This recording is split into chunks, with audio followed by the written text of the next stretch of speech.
จำยามทำต้องรู้จักคิดยามผิดให้รีบแก้ไขยามเสียรู้ต้องทำใจยามไม่เหลือใครให้ลูกรู้จักรักตัวเองตอนมีเงินไปทางไหนใครก็รักพอติดขัดไปทางไหนใครก็หนีตอนร่ำรวยทำอะไรก็สู้ดีตอนไม่มีมองทางไหนใครก็เมินเจริญสุขเจริญสีเจริญมั่งเจริญมีเจริญในคุณงามความดีของครูบาอาจารย์พระสงฆ์องค์ข้าเจ้าพระภิกษุสามเณรแม่ชีขยม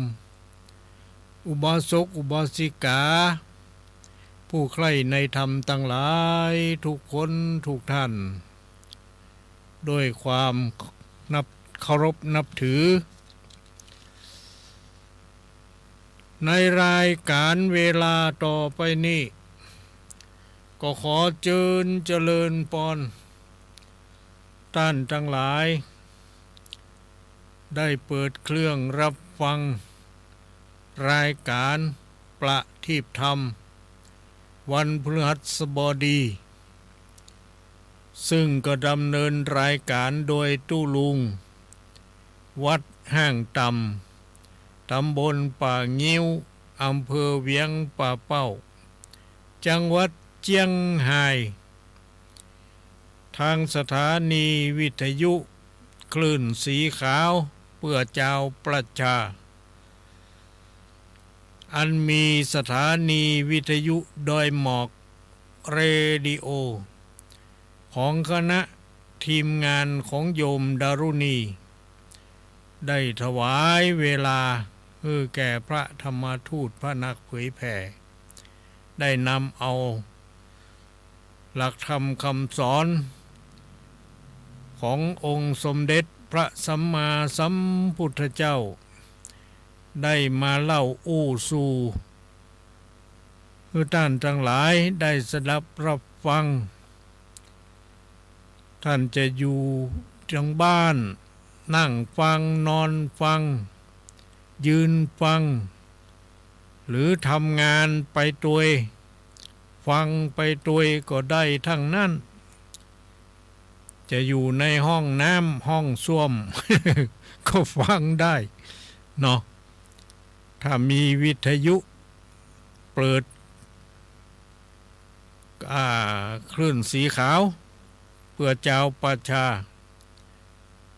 ร้องไหลเข็มฐานีหน้าปัดวิทยุไปก็จะไปปะใส่สถานีที่เปิ้นได้ถ่ายทอดออกอากาศให้แก่ท่านทั้งหลายได้รับทราบรับฟังกันเนาะ วันนี้ก็เป็นวันพฤหัสบดีที่18ธันวาคมพุทธศักราช2568ตรงกับแรม13ค่ำเนาะตรงกับแรม13ค่ำเดือน3วันนี้เป็นวันพฤหัสบดี3711เสรีคุรุเสียเสากพัดว่าอย่างนั้นวันเสียเฮาทำดีก็เป็นวันดีของเฮาวันดีเฮาทำเสียก็เป็นวันเสียของเฮา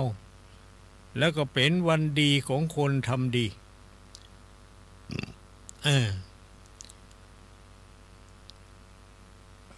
ต่อไปก็จะได้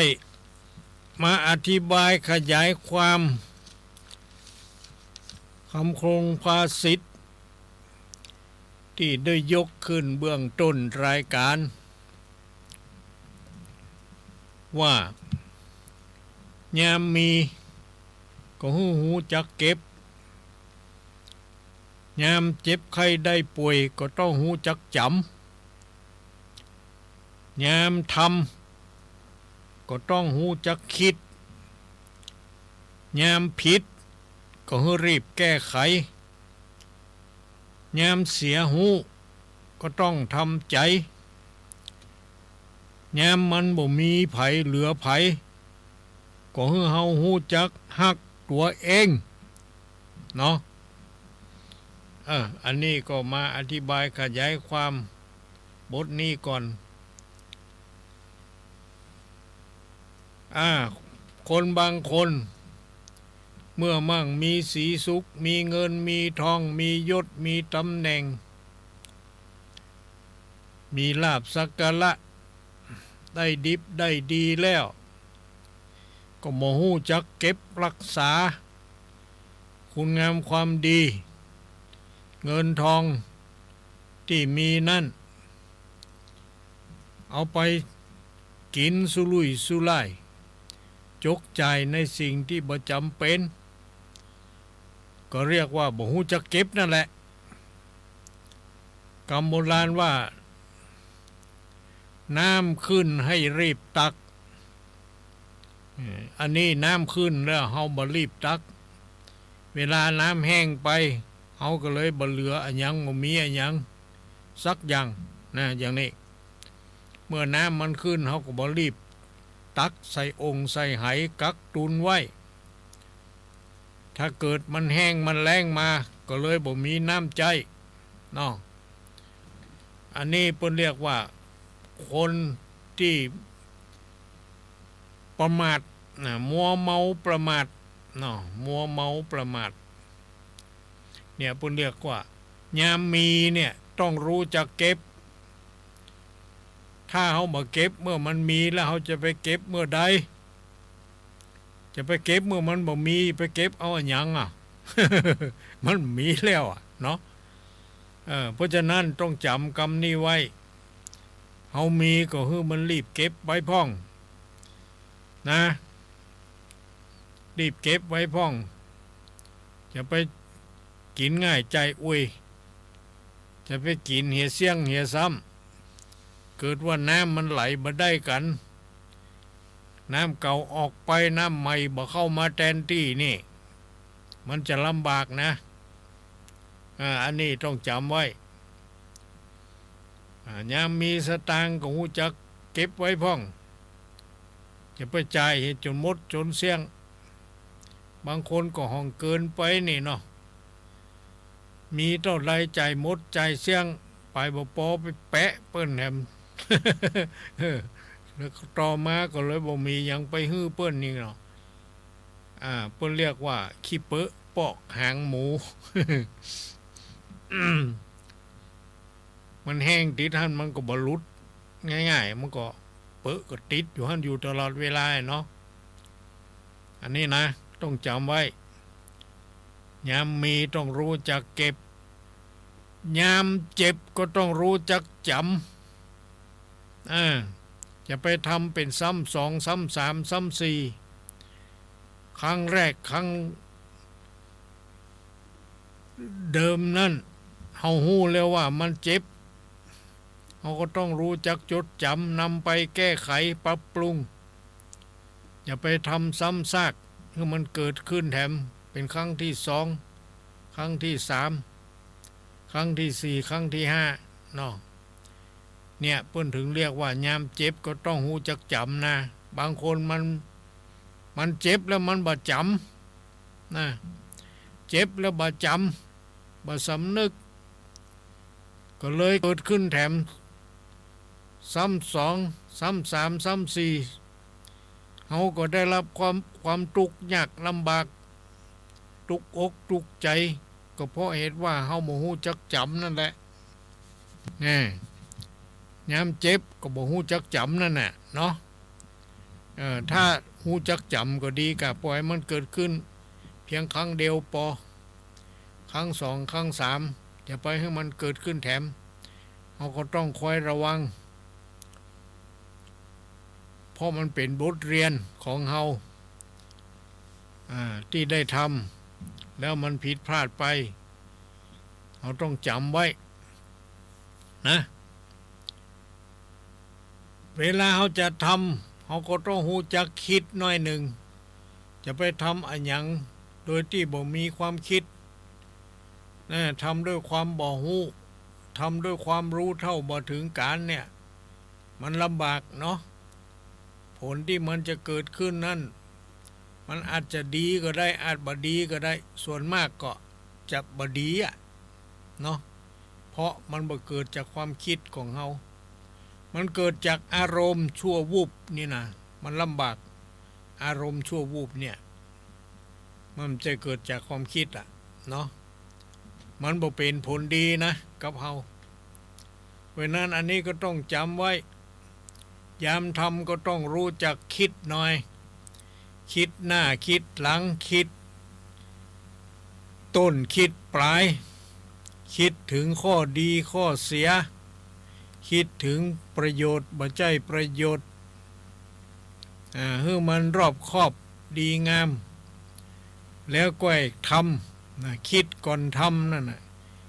ดีกว่าจะไปทำก่อนคิดนี่ถ้าไปทำก่อนคิดมันผิดพลั้งไปมันก็จะแก้ไขบ่ได้เนาะ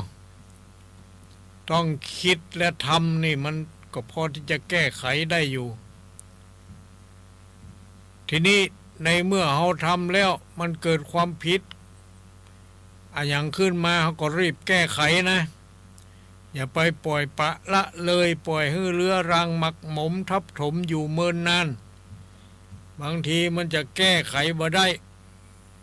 เพราะมันเย็น เนี่ยเป็นว่าตีเล็กก็ตีเมื่อมันฮ้อนเอาไปตีเมื่อมันเย็นเนี่ยมันบ่ไปมันบ่ดีต้องตีเมื่อมันฮ้อน อันนี้ก็เหมือนกันเขาจะคิดอันยังเขาจะรีบแก้ไขยังก็รีบแก้ไขตั้งแต่เนิ่นๆนะจะไปปล่อยประละเลยปล่อยให้มันเรื้อรังทับถมมักหมมอยู่เมินนานเหมือนกับเขาเป็นพยาธิอาพาธอันยังก็ดีก็ให้รีบแก้ไขตั้งแต่เบื้องต้นเนาะเผื่อมันจะได้มีเวลาแก้ไขไปเมินไปนานอยู่ปัญหาบางสิ่งบางอย่างก็ง่ายที่จะแก้ไขบางสิ่งบางอย่างก็ยากที่จะแก้ไขแต่เราก็ต้องพยายามเนาะมันก็จะสำเร็จและเรียบร้อยได้ยามเสียรู้ก็ต้องทำใจแน่บางคนเฮาบางทีบางครั้งมันก็เสียหูคนอื่นโดยที่เฮาบ่ได้คิดมาก่อนเฮาก็ซื่อสัตย์สุจริตต่อเขาแต่เขาซ้ำบ่ซื่อสัตย์สุจริตต่อเฮาเขาโคตรโกงเฮานี่เนาะเฮาก็เสียหูเขาเนี่ยก็จังมันเฮาก็ต้องทำใจหน่อยว่าเป็นแต่เฮามันโง่ เป็นแต่เฮามันบัดฉลาดบัดตันเขาบัดตันคนเนาะก็บัดท่าโทษอย่างตัวเองมากนักมันเสียหูไปเพราะความหูเท่าบ่ถึงการหรือเพราะความซื่อสัตย์สุจริตของเฮามันถึงเป็นอย่างนั้นเฮาก็ต่อไปก็พยายามแก้ไขรีบแก้ไข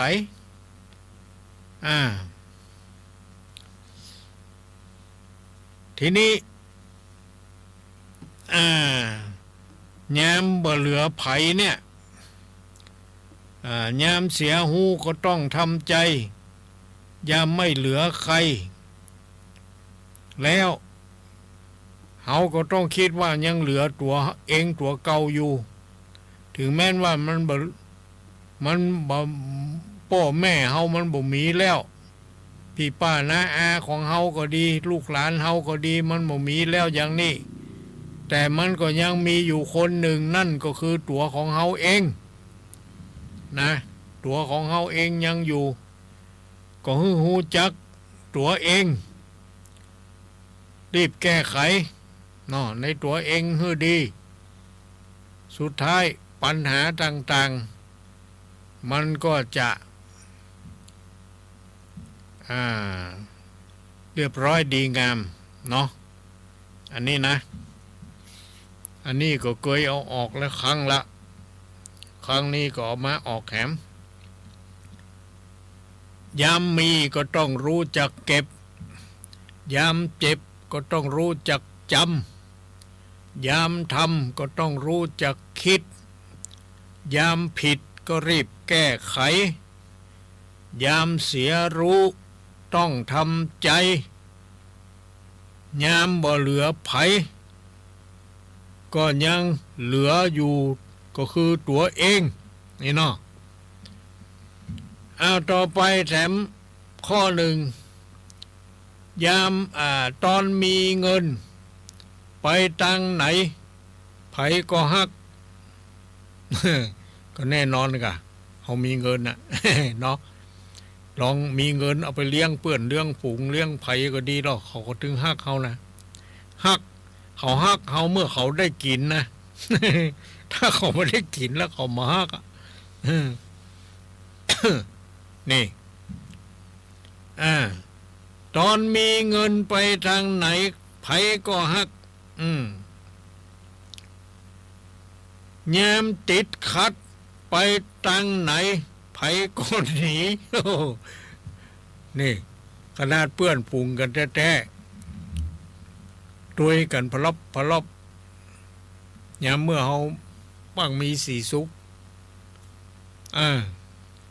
อูจ๋าปลาใสดีมาเอวหาเฮาบ่อย ยามเฮายากจนเนาะติดขัดไปทางใดไปหาไผเขาก็ปากัน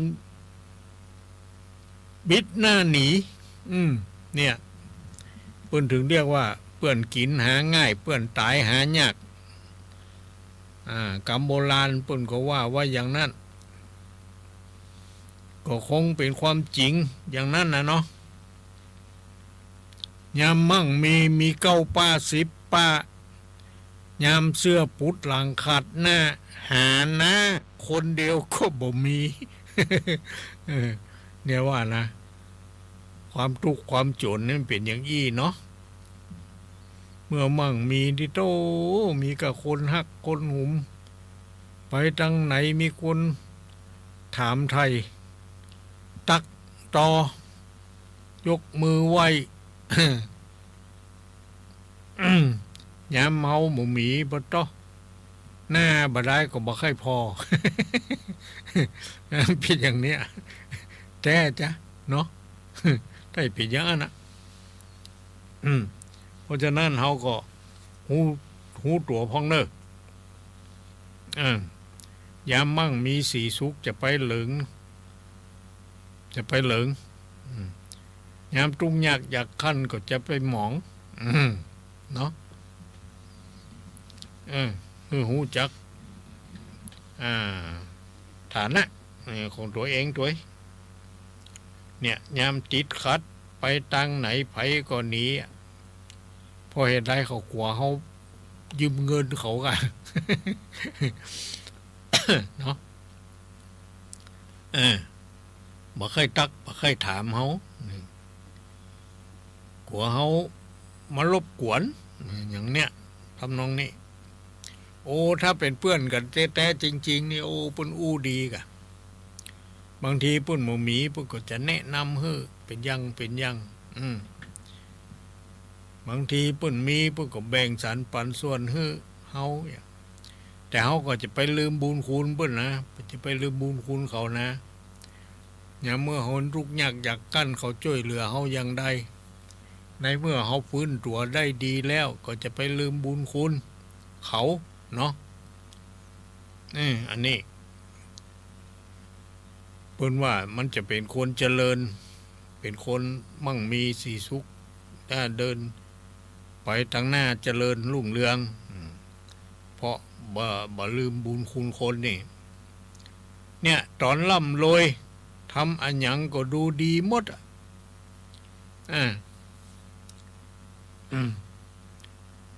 ทำอันหยังก็มีคนสรรเสริญเยินยอนี่ตอนเฮาร่ำรวยตอนเฮามีเงินทองนี่เนาะมันเป็นอย่างนั้นนะนับหน้าถือตาเฮานี่ไปมาหาตักหรอซิเตอร์อยู่จัดไก่ยังเอิ้นใส่อยู่ ไอ้ตอนเฮาบ่มีทุกอย่างอยากกันเดินกันเพราะจะต่ำกันก็ยังบ่ตักยังบ่เคยพอหน้าพอตามันเป็นอย่างนี้นะคนเรานี่เนาะ ก็มีเป็นบางคนก็บ่ใช่ทุกคนเนาะอันนี้ก็เป็นของเปรียบเทียบมาอู้หูฟังบ่ได้เฮาบ่ใช่ได้ว่าให้ไผคนใดคนหนึ่งนะเนาะ มันเป็นอย่างอันแท้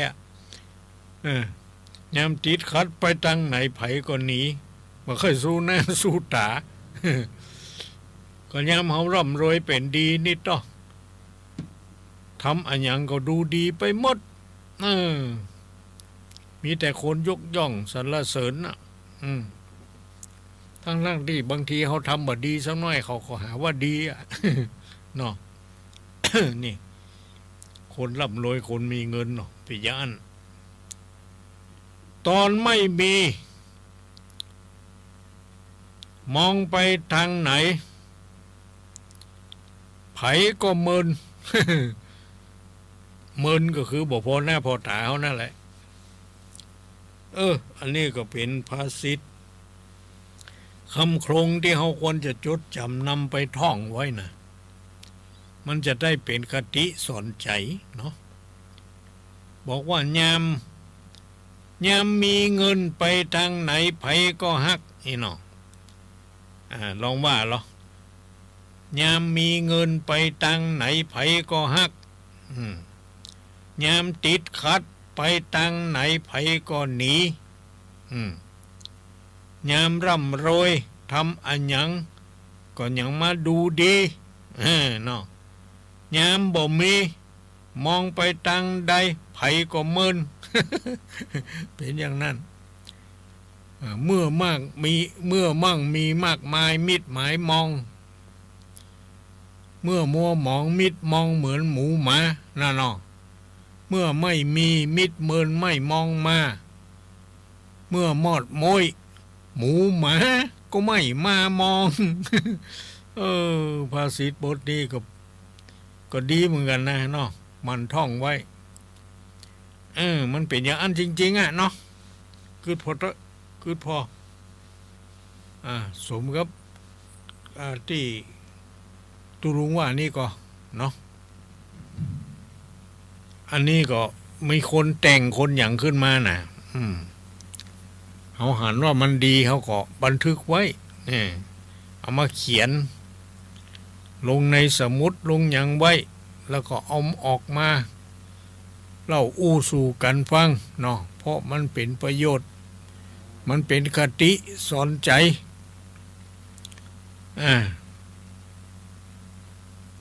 บางทีเขาเก็บได้มาเป็นของคนอื่นพึ่นว่าไว้เนาะเขาหันว่ามันดีเขาเก็บมามันก็ดีนะเนาะดีกว่ามันอยู่ในตำราดีกว่ามันอยู่ในปั๊บในหยังแล้วเขาบอกออกมาอ่านมาว่ามันก็บ่มีประโยชน์อย่างมากนักเนาะเขาออกมาว่ามากล่าวอีกแค่น้อยมันก็ยังจะดีมีประโยชน์อยู่เนาะถูกต้องไหมหรือใครว่ายังไง เนาะ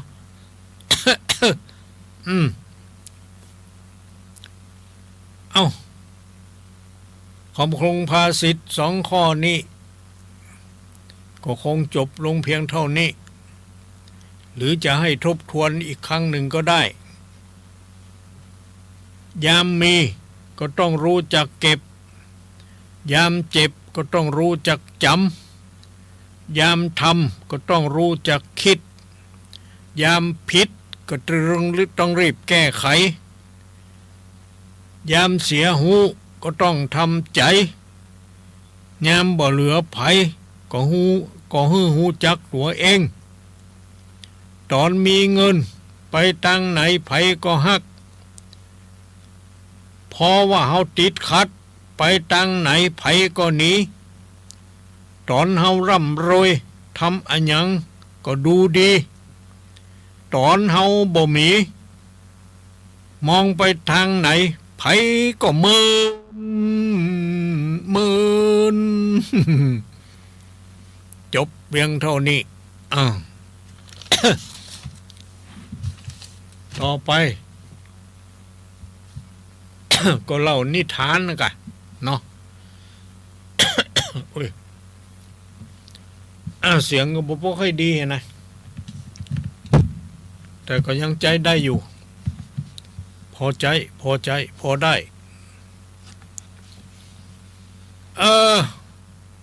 นิทานวันนี้ก็จะได้นำเอาเรื่องนกอินทรีกับสุนัขจิ้งจอก นกอินทรีไผหูจักนกอินทรีพ่องโต้ปากมันคมง่อมก็เงาะไว้ตโรตีนมันนี่เล็บมันสั้งขนาดมันง่ามหมาตัวจัดใหญ่ขึ้นบนอากาศนะง่ามอันยังนี่ขึ้นบนอากาศไปซับกินบนต้นไม้บนต้องรอมันแข็งแรงนกอินทรี นกอินทรีกับสุนัขจิ้งจอกพร้อมลูกอ่อนของพวกมันนกอินทรีก็มีลูกหมาจิ้งจอกก็มีลูกที่นี่นกอินทรีมันอยู่บนต้นไม้ใหญ่แปลงหางอยู่บนกิ่งไม้บนต้นไม้เพิ่นเรียกว่ามันสร้างหางสร้างรังบนกิ่งไม้นี่ทีนี้สุนัขจิ้งจอกมันก็อยู่ในโพรงไม้ต้นนั้นเหมือนกันต้นเดียวกับตังนกอินทรีอยู่นั่นแหละนกอินทรีอยู่ตังบนที่กิ่งไม้แปลงหางอยู่เลี้ยงลูก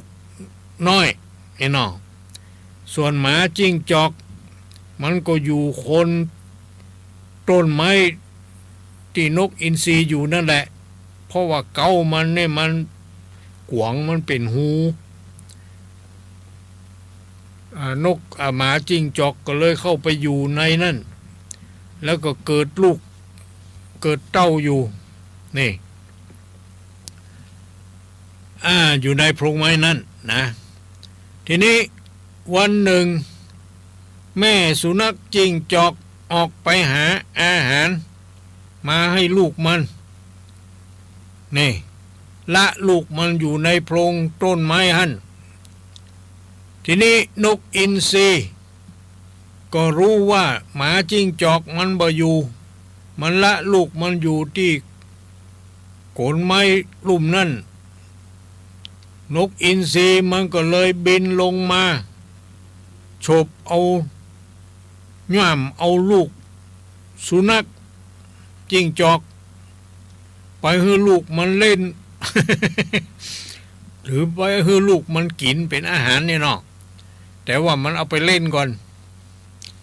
นะทันทีที่สุนัขจิ้งจอกไปหาอาหารกลับมาเพื่อจะมาพบกับลูกของมัน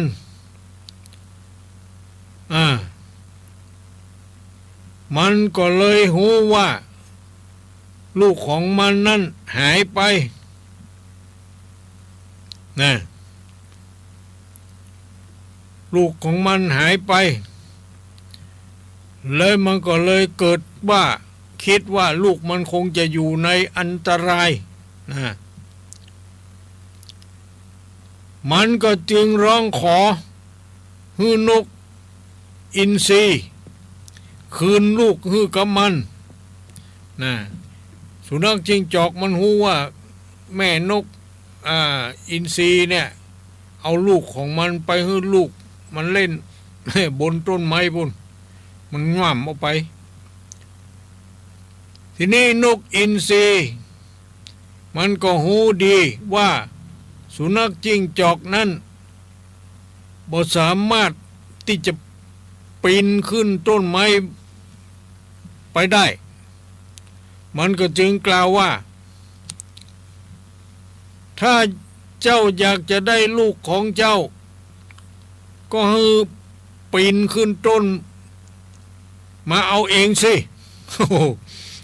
มันก็หูอยู่หมาจิ้งจอกมันขึ้นต้นไม้มันได้เนาะขึ้นสูงมันจะได้สุนัขจิ้งจอกก็เลยคิดหาวิธีเพื่อจะเอาลูกคืนจากนกอินทรีนะทีนี้มันก็เหลือบไปหันกองไฟกองหนึ่งที่นายพรานดังไว้ทิ้งไว้มันยังมีควันยังไฟยังติดมีอยู่ลุกอยู่เมื่อสุนัขจิ้งจอกมันหันไฟอย่างนั้นมันก็เลยไปกาบเอาดุนไฟมาไปกาบเอาดุนไฟมาแล้วก็เอามาไว้ที่โคนต้นไม้นั่นปล่อยให้ควันมันขโมงขึ้นทางบนนี่เพื่อจะให้ควันนั่นลอยไปหาจมูกหรือหูดังของนกอินทรีหรือลูกของนกอินทรีลูกของนกอินทรีก็หายใจบ่ออกนี่ มันได้รับควันนะเนาะเหมือนกับคนเขามันแกนควันเนี่ยกันเนาะหายใจบ่ค่อยออกนะเนาะอันนี้ก็เหมือนกันลูกนกอินทรีกับแกนควันหายใจบ่ออกนกอินทรีตัวแม่ก็จึงตะโกนร้องเรียกให้สุนัขจิ้งจอกว่าข้ายอมคืนลูกให้แก่เจ้าแล้วอีหลอแต่เจ้าก็ต้องช่วยดับไฟทีเถิดนะลูกของข้าแกนควร ลูกของข้าแกนควรขอให้เจ้ารีบดับไฟก่อนเดี๋ยวข้าจะคืนลูกของเจ้าให้เนี่ยของเจ้าให้พอลูกของข้ามันสำลักควันแล้วมันจะตายอยู่แล้วเนี่ยนี่ทีนี้จากนั้นนกอินทรีก็กาบเอาลูกสุนัขจิ้งจอกลงมาคืนให้แก่คืนให้แก่หมาจิ้งจอกและก็สัญญาว่าจะไม่คิดร้ายลูกของสุนัขจิ้งจอกอีกต่อไปว่าอย่างนั้นต่อไปให้วางใจได้ว่านี่แหละนิทานเรื่องนี้สอนให้รู้ว่าหากคิดร้ายกับผู้อื่นเราก็ย่อมได้รับสิ่งร้ายนั้นตอบแทนกลับมาเช่นกันเหมือนกับนกอินทรีเนี่ยคิดร้ายต่อสุนัขจิ้งจอกโดยการมาย่ามเอาลูกของสุนัขจิ้งจอกไปให้แก่ลูกมันเล่นบนต้นไม้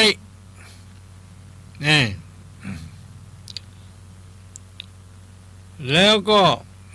ไปคิดร้ายกับสุนัขจิ้งจอกมันก็ย่อมได้รับสิ่งร้ายนั้นตอบแทนกลับมาเช่นกันดังนิทานเรื่องนี้ก็จบสอนให้รู้ว่าอย่างนี้เนาะไผพอที่จะเข้าใจพ้อง นะระหว่างนกอินทรี กับหมาจิ้งจอกอยู่ต้นไม้เดียวกันน่ะหน้าที่จะฮักกันเนาะช่วยเหลือกันเนี่ยเหมือนกับคนเฮาก็เหมือนกันบางทีก็อยู่บ้านใกล้เฮือนเคียงกันเนี่ยหน้าที่จะปึ้งปะอาศัยกันเวลาเขาไปทำการทำงานก็ขอฝากลูกฝากหลานไว้ให้แก่บ้านใกล้เฮือนเคียงพอคอยดูแลเนาะเป็นอย่างนั้นแต่ถ้าเขาบ่ถูกกันเนาะมันก็ฝากกันมาได้ ฝากกันมาได้ละเพราะมันบ่ถูกกันนะเนาะแล้วเขาจะไปเปิ้งไผ่เนาะเปิ้งปีก็เจ็บต้องเปิ้งน้องก็เจ็บใจจะไปเปิ้งไผ่คนใดที่มันจะมาฮักเฮาอย่างอันนี่นิทานเรื่องนี้ก็จบเพียงเท่านี้มีคติสอนใจอยู่ว่าหากเฮาไปคิดร้ายกับผู้อื่นเฮาก็ย่อมจะได้รับสิ่งร้ายๆตอบแทนกลับมาเช่นกันนี่นิทานเรื่องนี้ก็จบลงเพียงเท่านี้เอวังก็มีด้วยประกาศนี อ้าว ต่อไปก็จะได้ฟังเทศน์ฟังธรรม การฟังเทศน์ฟังธรรมนั่นก็จะนั่งฟังนอนฟังยืนฟังทำงานโดยฟังโดยก็ได้แล้วแต่ บางคนก็ว่าเขาอีแม่อยู่ในที่นอนไหวลูกอีวป้าอย่างนั้นไหวก็ได้บุญกันเนาะวันทโกปฏิวันทนัง เอ้ยเสียงพดบ่พดอย่าได้หมูเนอะพดบ่พดก็คือมันพดนั่นแหละเนาะนี่จะได้มัน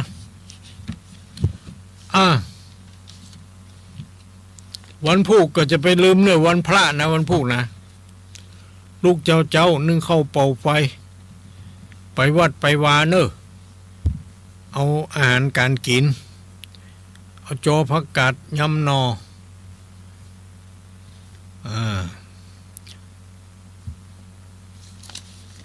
แข่งข้าวคั่ว ตำบะแป๊บเวลาตำบะแป๊บคั่วบะแป๊บก็จะไปลืมเอาเสลียมลวกไปตัวย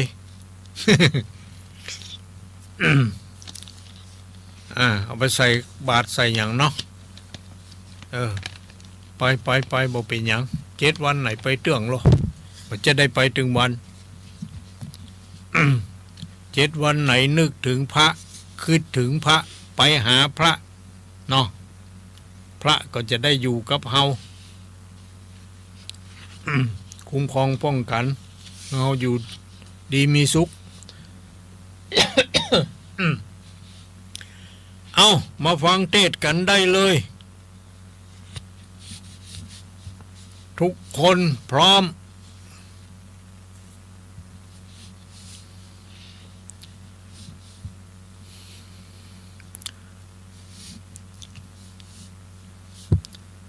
ธรรมเทศนังธรรมเทศนังธรรมเทศนังอนุกัมปิมังปัจฉังอาราธนังกาโรมา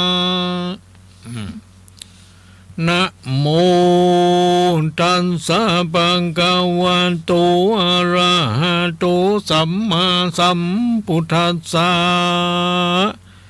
วิเตหะราชาตัสสะวัจจนังสุตวาอุปปันนะโกโท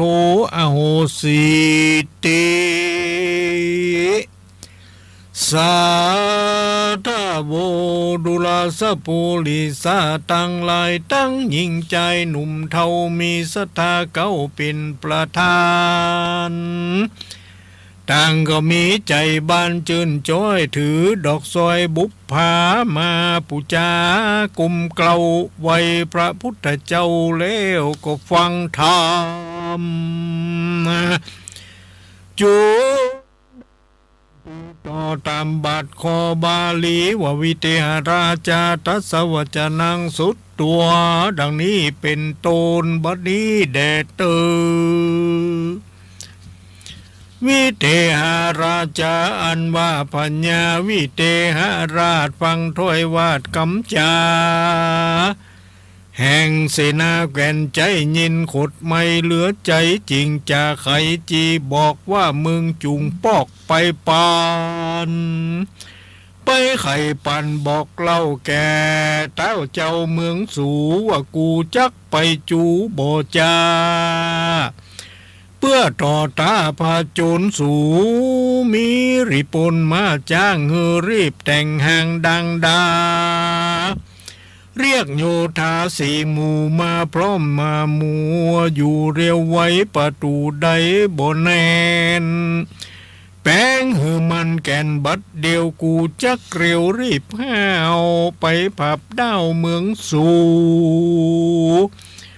กันตุนกูนี่ใส่ผ้าเป้ใดดังใจจะฆ่าไพร่ไตเสียงควายบ่เว้นไว้ยิงใจ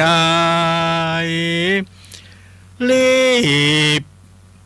เขาว่าของหลายเสียงซ้ำหือเหลือแต่น้ำกับดินกันบ่อาสมอาจินกึดไว้คือภาพบ่ได้ดังไม้กูจักตายความนาพร้อมไฟฟ้าโยธาเฮ้อพญาสู่เจ้าได้เป็นเก้าแตนเมืองกันยังเครื่องโคดกล้าจักคำคาประชาเผาเกหายายยาตังภาษาห่อใจก็ตามใจไฟอ่างแห่งเจ้าจ้างเมืองสู่กูจักไปจูผับสู่ยังไก่ปูเดยยาวเพื่อหือเจ้าโลกไตลือเล่าไว้เหมือนนั้นเสนาหารเฮาหาดฟังเต้าราชไขปานก็รีบปันนากุมเกลาลา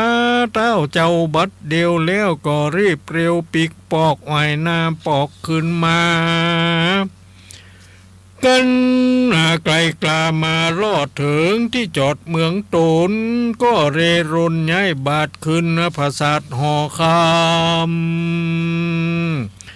ำย่อมือตำต่างเก่าไว้เต้าเจ้าหนอมูนีไขวาตีกล่าวจี้ฮือแจ้งทีอากา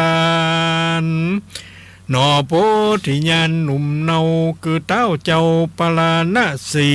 ฟังวาตีจบจอดรู้แจ้งรอดความนายบ่มีใจมนเศร้ากัวข้าศึกเขาปุรีเต้ายินดีบ่น้อยว่าจักอาศัยไฟห้อยจริงใครจะคุณเก้าเต็มใจว่าแม่นเจ้าห่อใจวิเทหราชผู้ห้าวหัดทาโรนจังโยกรีปนมวลหมู่มาภาพสู้เมืองเราจูงตามใจเขาไฟอ่าง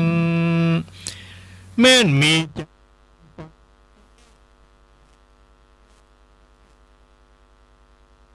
ก็บ่มีใจสะดุง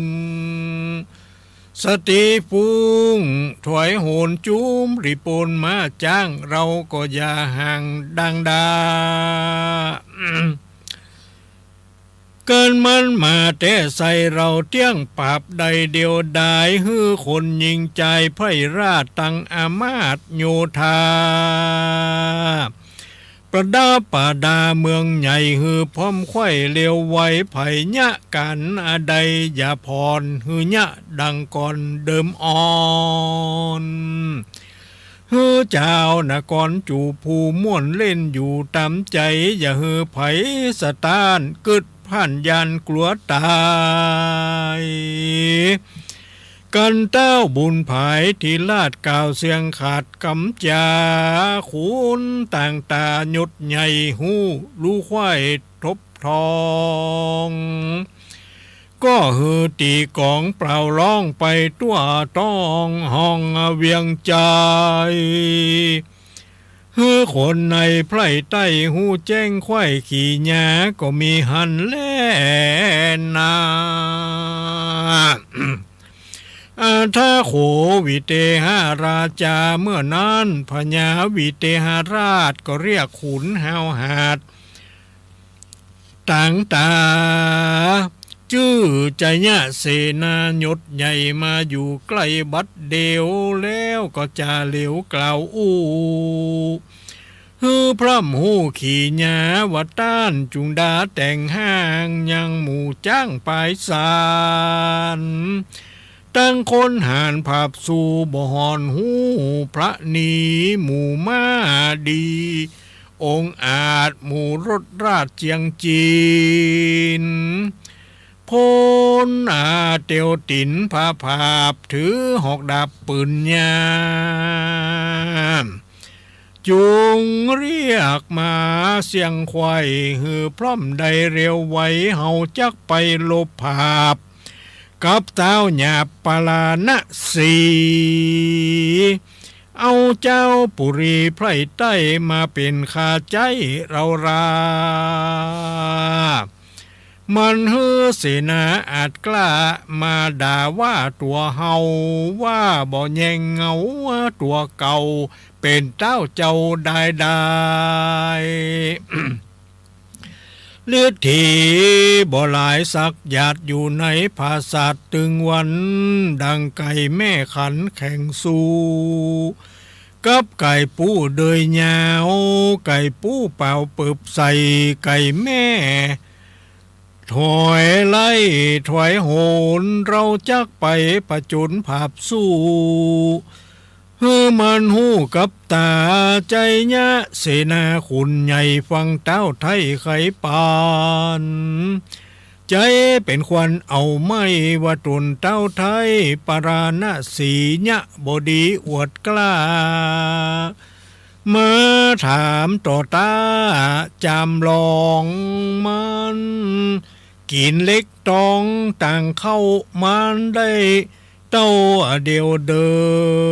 นมันไต่เต้าเดียวเดินหรือว่ามันบินไววาดด้วยอากาศปลายบนเฮาจังยกหลีปนมวลหมู่ไปภาพสุราวีค่ายินดีขำใจภาพมือได้ดังไม้มันก็ถวายกลุ่มเก่าบอกเจ้าปาลาฮือเสนาแก่นใจเอาหมอเอาค้อนให้กองใจสัญญาไปไขว้ห้องภาพเตต้องราชธานีว่าเสนามีมวลหมู่ฮือมาพร้อมอยู่สับปานเสียงกลองนั้นมีกองไปตัวห้องเบียงใจโยธาในตัวดาวรู้แจ้งข่าวสัญญาป้ากันมาบอจ้าพร้อมทวนนาบัดเดียวก็มีหันแล่นากันลี่ปนนาสีหมู่มาพร้อมอยู่บัวระมวลการะกวนมารอดเต้าเจ้ายอดวิเตหราชากับใจยะเสนาหยดใหญ่ก็เรียกไพร่ใต้รีบโปนจากเมืองตนรีบห้าวเพื่อไปสู่ดาวเมืองปราณสีเสนาจ้างมีอันหมื่นบ่ฮู้ตื่นสงกรามมาลายลำเต้นแลนย่อมกาแก่นเร็วไวลดเตรียมมาไกวละลาดลากมอกนาดปืนเป็นสายพ้นเตี้ยวตินหลายพระภาพถือหอกดาบปืนยาเต็มอาณาจูด้านนับกดล้านเป็นไม้ รีบพลหลายโห่ร้องสนั่นนาก้องแดนไก่เสียงกองใจบ่ขาดตุงใจวาดสัญญาจุ้มลูกขาใหญ่น้อยลมแตกย้อยเป็นผงเจ้าหอคงวิเทหราชผู้ห้าวหัดทารุณนำมริปนทวนนาลัดดันป่าดงไพรค่ำที่ไหนก็จอดเฮือหิวหอดไม้หายถึงยำงายพุ่งเจ้าก็ออกไต่เต้าภายพันหลายคืนวันแต่ไส้จึงไปรอดไกลสีมาคืออาณาเขตดาวแห่งต้านเต้าปราณสีก็มีหันแลนาชานาปทาจาเนข้ามา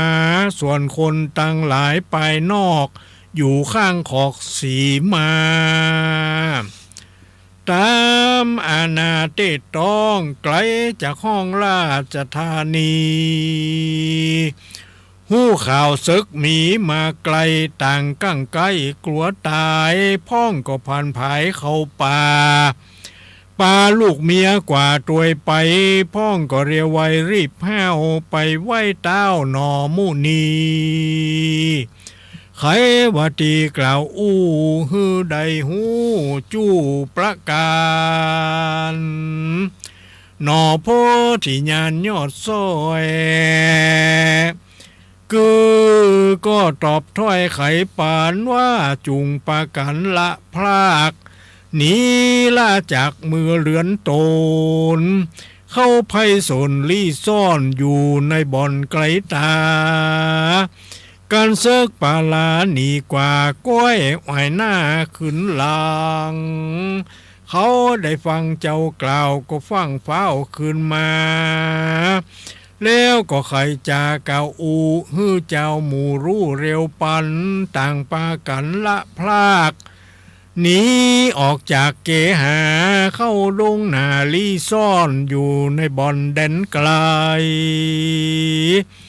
ส่วนคนในขวาส่วนคนเวียงใจตัวดาวได้หูข่าวขี่ยาว่าศึกปลาลากล้าหยาบจักมาผาปาราวีต่างก็มองขี่สตานกลัวจักการศึกลายกลัวได้ตายมวยมอดบ่ได้รอดนานไปพ้องก็เรียวไวเมียดไว้ยังเครื่องใจนาคือวัฏฐาแผ่นผ้าตั้งเครื่องงาอลังการเงินคำคานก้าใหญ่ปักกาเมียดปกเมียดไว้กับตนโกละหนกันใหญ่เกิดขึ้นไข่เวียงใจส่วนเสนาในหนุ่มเทาตั้งขุนเก้าตั้งตาก็ไกลกลารีบห้าวไปไวเต้าตามมี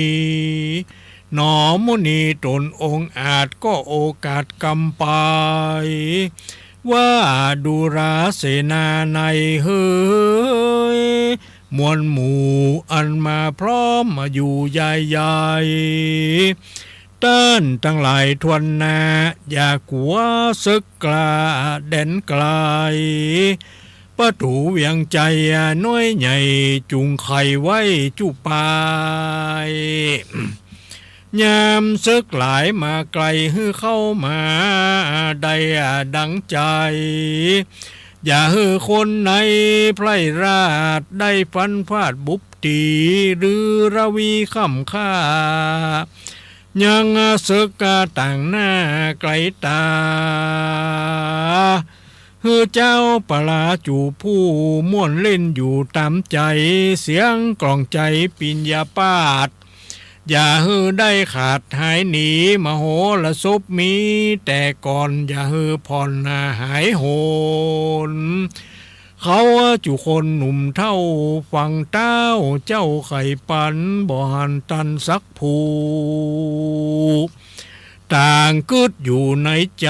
ว่าเป็นสันใดนั้นเล่าเต้าเป็นเจ้าราชา ยามศึกมาลอดใกล้ฮื้อไขประตูไว้จุปา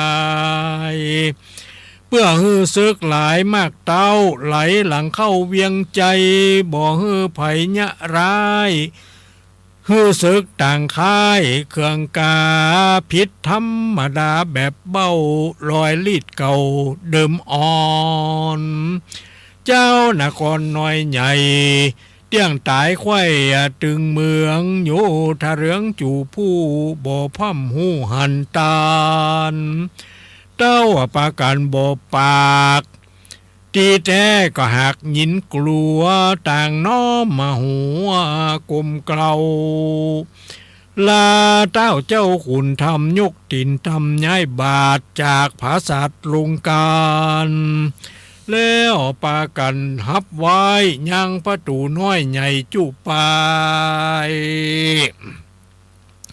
เรียกลีปนหลายมวลหมู่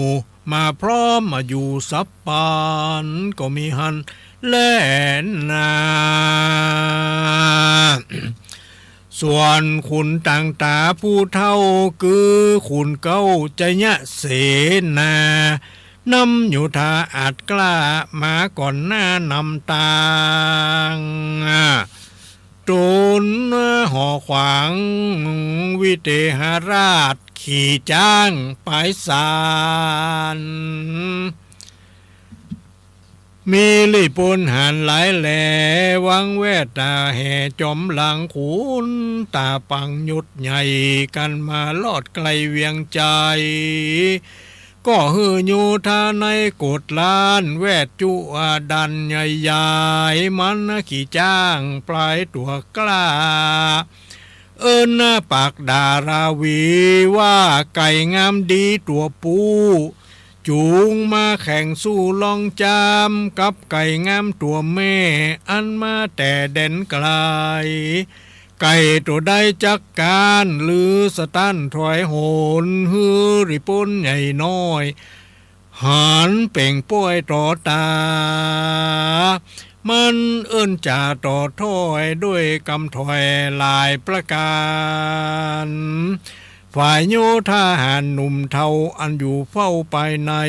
ฟังมันไขต้านกล่าวยินโขดห้าวเหลือหลายก็ไปถวายกับไว้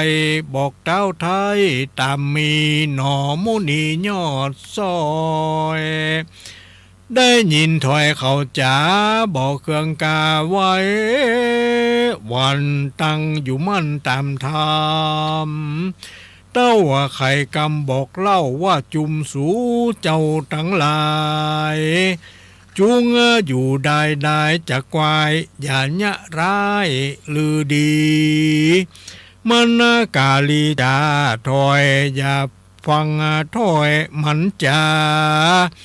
จุมเสนาหนุ่มเทาได้ยินเจ้าไข่ปันก็ปากันรีบหาวลงจากดาวห่อใจรีบเลี้ยวไว้ไปเฝ้าตัดที่เก่าเดิมมาส่วนใจยะเสนาคุณใหญ่ตาเต้าไทยหนอมุนีฮือมาราวีโลภาพเกณฑ์ขนาบกับตนเพื่อฮือคนมวลหมู่ได้พำหูเล็งหันกันเจ้าหอจันน้อยหนอบอกออกมาต่อพระโจรก็ด่ารีปนน้อยใหญ่ด่าไพร่ใต้ยิงใจที่นานสูมณะสหายหนุ่มเน่าแห่งนอพระเจ้ายอดมุนีอดขันตีบ่ใดก็ขึ้นขี่ไม้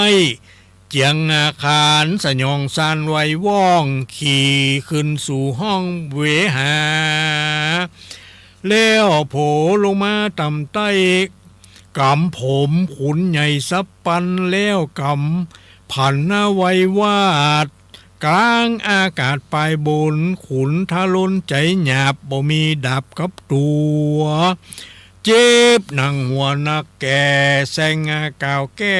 กำไปว่ามึงจังไรแต่โสดใจไร้โหดปาลา กำเก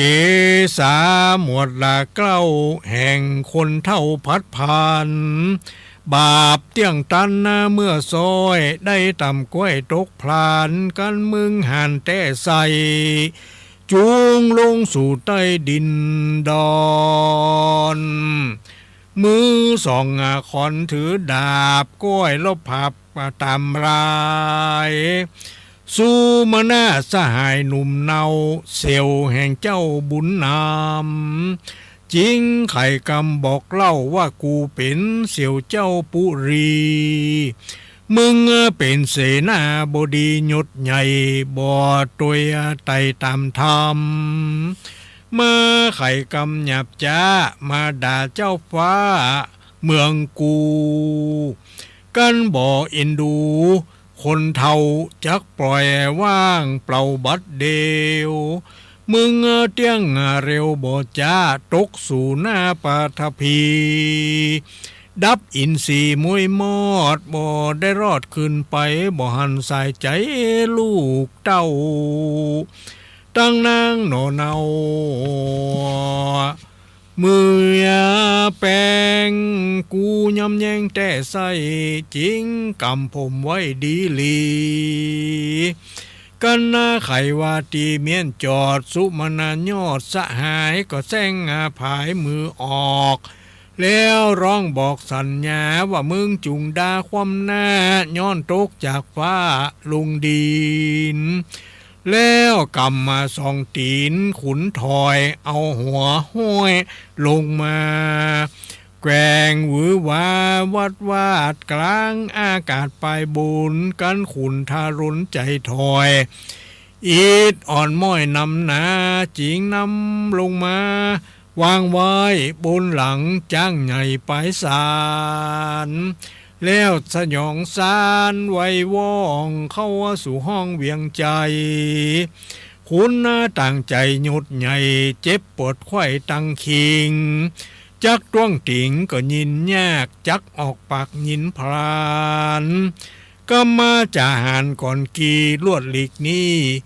หนีหายยินละอายเพิดนาแก่ไพร่ฟ้าริโปนโยธาสุนไม่มาดย้อนบ่อาจหันลายจักผับใจหนุ่มเน่าฮือใดเข้ามรณาเป็นดังกรรมตัวถอย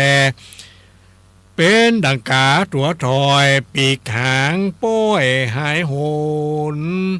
เกลือปีกาขนหล่นเสียงตัวเลี่ยนเกลี้ยงมดใสใครบินไปไก่ไกลก็บินบ่ได้ดังไม้นั่นแหละนาตาสมาคานีในขานานั้นเล่าเต้าบอบเศร้าวิเตหาราจาก็นำโยธายุดใหญ่มาพร้อมมาลอดใกล้ตวยตันยามตะวันค่ำล่าลงลับป่าไพโศลจิงฮือหลิปนมวลหมู่ย่างจอดอยู่เศร้านอกนะส่วนตนผู้ทรวิเตหราชก็บอกขุนห้าวหาดใจยะเสนาตั้งเสนาน้อยใหญ่ตั้งโยธาน้อยใหญ่ฮือเลี้ยงควายฮือเสียงควายอุบายว่าถึงยามงายผู้เจ้าเฮาเต้าเจ้าผู้บานจักส่งสารรีบห้าหอไปถึงเต้าปราณสีฮือขี่จ้างดีตัวกล้าออกมาต่อต้าต่อโจรฮือริปนมวลหมู่พร้อมหน้าอยู่รอรากันนะออกมาแต่ไส้ฮือล้อมไว้สับปันแล้วแต่งฟันค่ำค่าฮือมันความหน้ามอละนาแล้วก้วยยกโยธามวลหมู่เข้าไปสู่ปุรีเขาว่าของมีน้อยใหญ่บ่ละไว้อันใดจักคนไปเสี่ยงซ้ำฮือหลัวแต่น้ำกับดินเตียงสมอาจินกึดขวาดอันเราที่ราชขนิงหมายยับเอายิงใจไพร่ฟ้าไปเป็นข้าเมืองเรา แล้วก็จักเผาเมืองใหญ่ฮือเสียงไข่ปาลาขุนเสนาหนุ่มเท่าการหูเก้าอุบายต่างก็ถวายกับไหวยังเต้าไทยการีแล้วก็ลาหนีไปสู่ยังที่อยู่ไผ่มันก็มีหันแลนา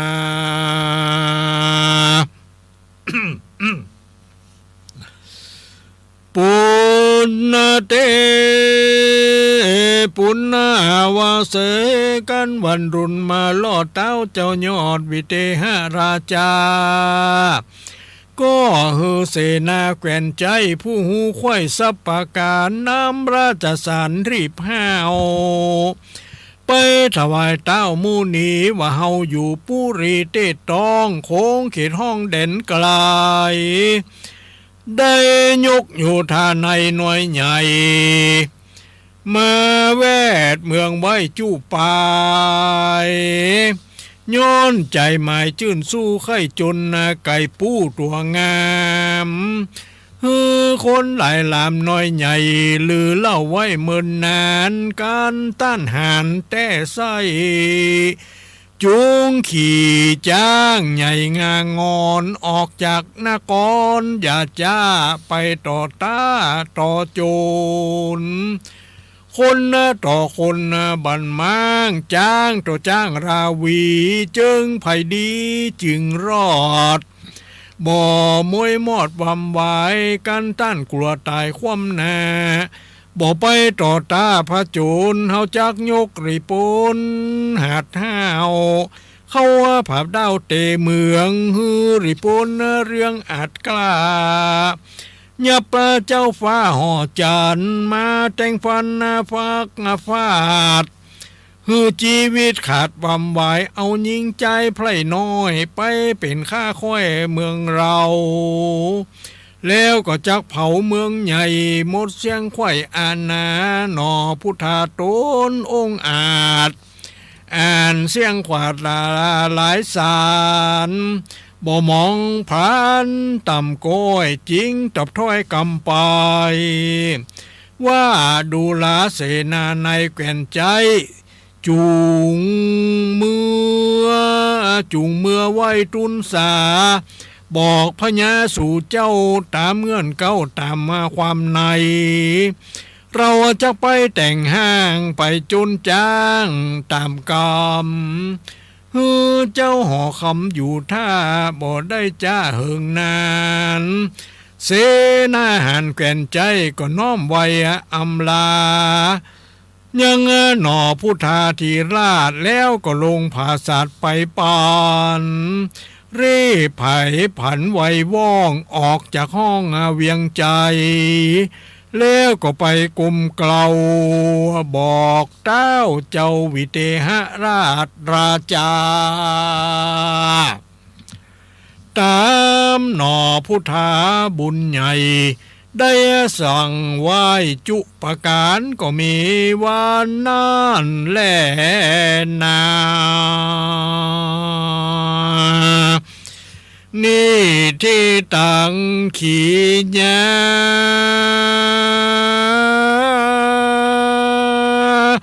สั่งวันวิเศษจะห้องเหตุธรรมปาราชาดกไม่เจ็ดกฎผูกทวนเจ็ดก็ยังบ่เสร็จสุดยอดผู้เตดมันหอดอิดหิวพ้องใจปิวบทตั้งจริงขอยังเป็นคลาวก้อยฟังยาวๆไปในวันพัดหน้าวันพัดนี้บทตาก็ขอวาดวางลงโป่งไว้เต้าอี้ก่อนก็บังโกมสมเลสาเดชแล้วเต้านี้ก่อนแลสาธุ จบลงไปแล้ว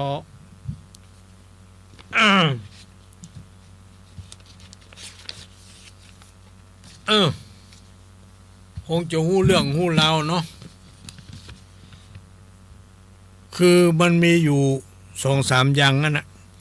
คือท้าววิเทหราช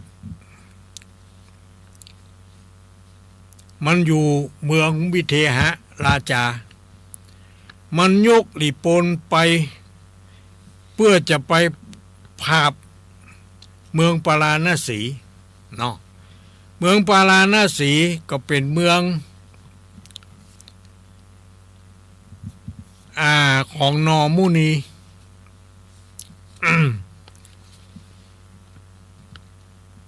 เมืองปาราณสีเปิ้นบ่เบียดเบียนไผเปิ้นบ่ยะหยังฮื้อไผแต่ว่าท้าววิเทหราชเนี่ยมันอดเก่งอดกล้าไปลบตาลบตีเปิ้นเขียนราชสารจดหมายให้เขาไปสู่เจ้าเมืองปาราณสีบอกว่าให้ออกมาโจรจ้างกันทั้งนอกถ้าบอกมาจะยกหลีโปนโยธาเข้าเตเมืองว่าอย่างนั้นนะเข้าเตเมืองพอดีเขาก็เลยบอกว่าก็เตบอกต้องกลัวขอให้ทุกคนทุกท่านนั่นได้เปิดประตูไว้หรอบ่ต้องปิดนะเปิดประตูไว้เลยบ่ต้องปิดปล่อยให้มันเข้ามาว่าอย่างนั้นเดี๋ยวก่อนเดี๋ยวก่อนไปฟังโทรมาเดี๋ยวก่อนกำลังสรุปอยู่ก็เลยแบบว่าปล่อยให้เขาเข้ามาบ่ต้องหับประตูเมื่อพญาปาราณสีสั่งหมู่นั่นปล่อยมันเข้ามาว่าอย่างนั้นทีนี้ มันก็ท้าววิเทหราชก็ยกหลีโปนโยธามาเนาะส่งราชสารไปบอกคือพญาปาราณสีออกมาโจรจ้างพญาทีแรกก็บอกไปว่าปล่อยมันเข้ามาทีนี้ท่วน3ก็เลยอดมาได้ก็เลยเขียนตอบไปว่าขอให้มึงขอให้อยู่นอกคันธะเดี๋ยวข้าจะออกไปโจรจ้างว่าอย่างนั้นข้าจะออกไปโจรจ้างพอออกไปอย่างแล้วนี่ก็เลยจับเอาพระเจ้าวิเทหราชน่ะเวียงไปเวียงมาเอาโหงขึ้นทางบนปล่อยมันตกลงทางลุ่มให้มันเมาเข้าเมาหัวเป็นนั่นเป็นนี่ไปมันก็มาจ้างตอบรบตอบตาอย่างสักอย่างอันใดเนาะอย่างนี้ท้าววิเทหราชก็เลยสู้บ่ได้เนาะสู้บ่ได้ก็เลยจะตายจะเป็นยังไงเขาก็รับฟังกันต่อไปเนาะก็คือท้าววิเทหราชเมืองวิเทหนครมาหบตาหบภาพกับพระเจ้าปาราณสีเนาะก็รับฟังกันต่อไปก็แล้วกันนะญาติโยมก็ไว้ ก็ไว้ฟังผูกที่8กันเนาะผูกที่8อันนี้มันเป็นผูกที่7เอาก็ไว้ฟังผูกที่8กันต่อไปว่ามันจะรบกันอย่างใดใครจะชนะจะแพ้จะการอย่างใดเนาะ อันนี้ก็เป็นเรื่องราวในธรรมไม้7กฎนะผูกที่7นะก็ เขาก็รับฟังกันผูกที่8กันต่อไป อ หมอนี่ก็ยังมาฟังแต่ว่า โทรมาไถ่กัวบัตันเพื่อนหูเนาะเอาจะรับเหียกรรมก่อนเป็นยังไงว่ายังไงฮะเจริญปอนว่าสายเจ้าคุณลุงว่าได้ไรม่วนดีฟังม่วนดีเจ้าได้กระม่วนนะกันผูกที่7เนาะผูกที่7อ่ะเจ้าเอาก็ผูกจะนับเป็นผูกที่8นะผูกที่8ที่9ที่10โธ่มี17ผูกคนก้าวันพัดหน้ากะวันพัดหน้ากำลังว่าบ่รับละวิทยุคนนี้รับละครับบ่รับบ่รับเจ้าเดี๋ยวรับละวิทยุอีกพัดที่แล้ววิทยุบ่ดีอ่ะตุลุงเดี๋ยวดีเลยเด้อเนาะเจ้าดีแล้วเจ้าขอบใจพุทธนิมิตนะพุทธนิมิตเนาะแม่เนาะเจ้าพุทธนิมิตขอบใจเนี่ยขอบใจอนุโมทนาขอบใจพุทธนิมิตโทรมาเป็นสายแรกเนาะสายที่2ไผจะโทรมาโทรเข้ามาได้เลย0819934074เนาะ0819934074โทรเข้ามาได้เลย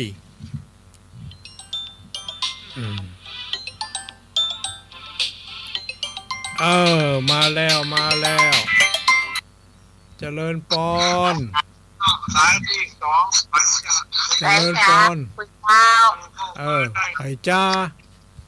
แม่เรือนแสนตอวังเหนือเจ้าแม่เรือนแสนตอวังเหนือเจ้าฟังเป็นจะได้แจ้งก็มันดีเนาะนั่นแน่เนาะได้กำม่วน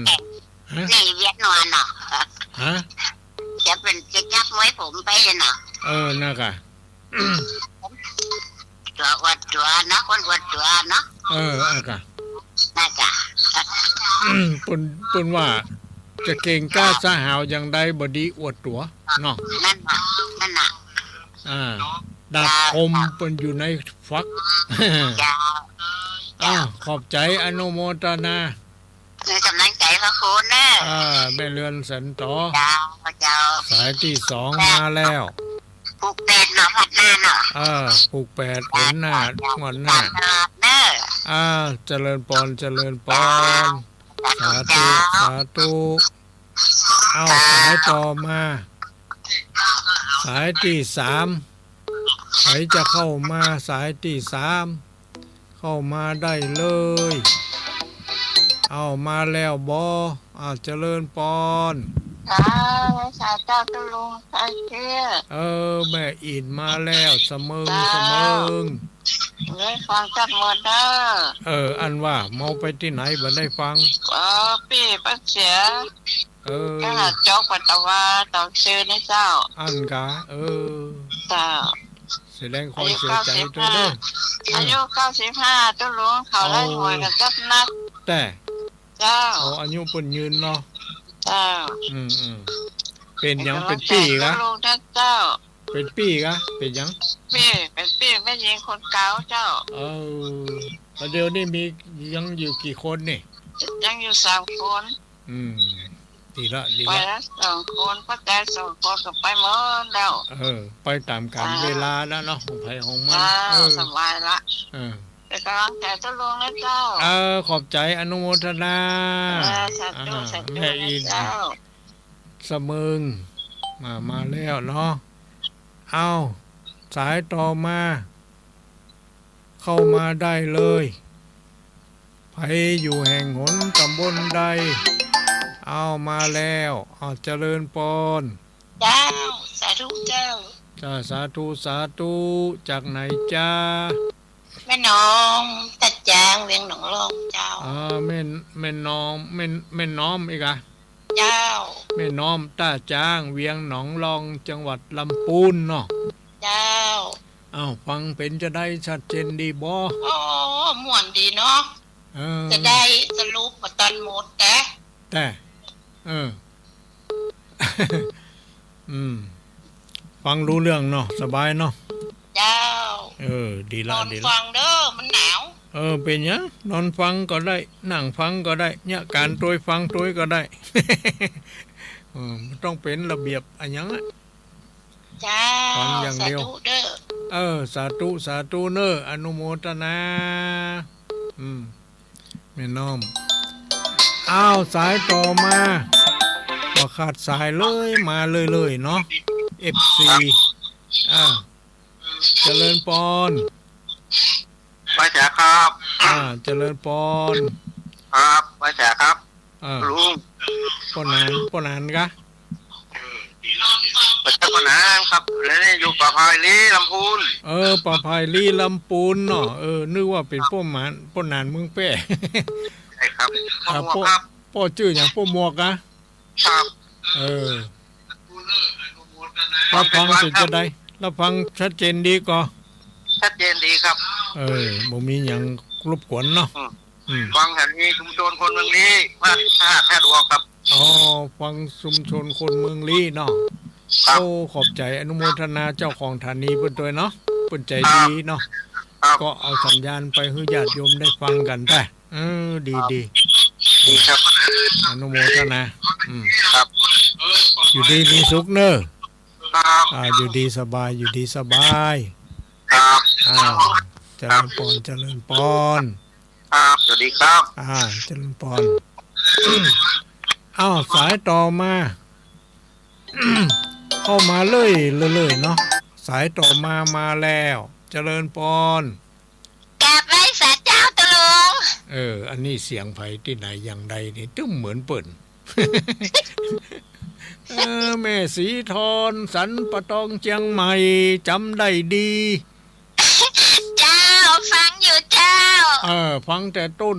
ก็ว่าเครื่องกลางห้างมะ ตั้งแต่ต้นจนจบเลยกะตะลุง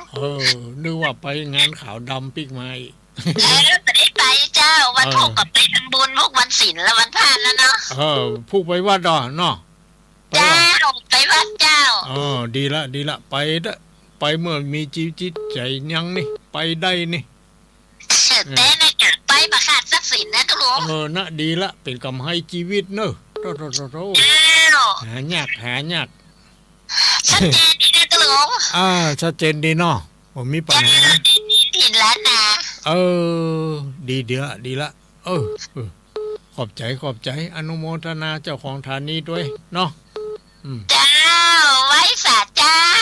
อยู่ดีมีสุขอายุมั่นขวัญยืนอันนี้มาแล้วสายต่อมาเจริญปอน ไว้ศาลเจ้าตะลุง จากไหน แม่บ้านปางตำบลคือยังอำเภอดอกคำไต้นะเจ้าแม่แสงทองเมินละบ่ได้โทรบ่ตัน โทรบ่ตันเปิ้น พังทุกวันอ่ะ แม่สายทองเนาะอำเภอดอก เข้าใจ คำใต้ ดีเจ้าอยู่ เข้า ดี ใจ สบา ดี ยอยู่ดีสบายดีบ่ เจ้าสบายดีเจ้า ดีละ ให้กำลังใจในเจ้าเด้อ อนุโมทนาสาธุ เจ้าไว้ศาลเจ้า เจริญปอน เจ้า เจริญปง อันนี้ก็จากดอกคำใต้มาแล้วมานี่อีกหนึ่งสายเจริญปอน เจ้าสาธุเจ้าแม่นิตยาลำปางเจ้า เป็นนิตยาลำปาง บ้าน อำเภอเมือง บ้านห กัน นองฮาอำเภอเมืองบ้านหนองฮาตำบลพระบาทเจ้า บ้านหนองห้าตำบลพระบาทอำเภอเมืองจังหวัดลำปาง บ้านใกล้ๆที่ตุลุงมับอันปอยงานศพของพ่อสุคำนะกาคิดกันอย่างนี้แต่ได้ เจ้าได้ฟังหน่อยเดียวไปธุระมาตั้งนอกมาแต่เจ้า เป็นยังได้ฟังอยู่ แม่ว่านี่ว่าไดพังทำกะหม่วนไปอย่างหนึ่งแม่ชอบฟังตุลุงเสียงตุลุงเห็นวัดของไข่หัวของไอ้แม่หม่วนตุลุงแต่ดีละทำให้แม่มีเบิกบานหันษา เจ้าแม่ชอบตุลุงตลกดีตามใจไผมันไผจะชอบอย่างใดเนาะ เจ้า ขอบใจอนุโมทนา เจ้า เนาะ เจ้าสาธุ สาธุสาธุ เจ้า อ้าวอาสายต่อมา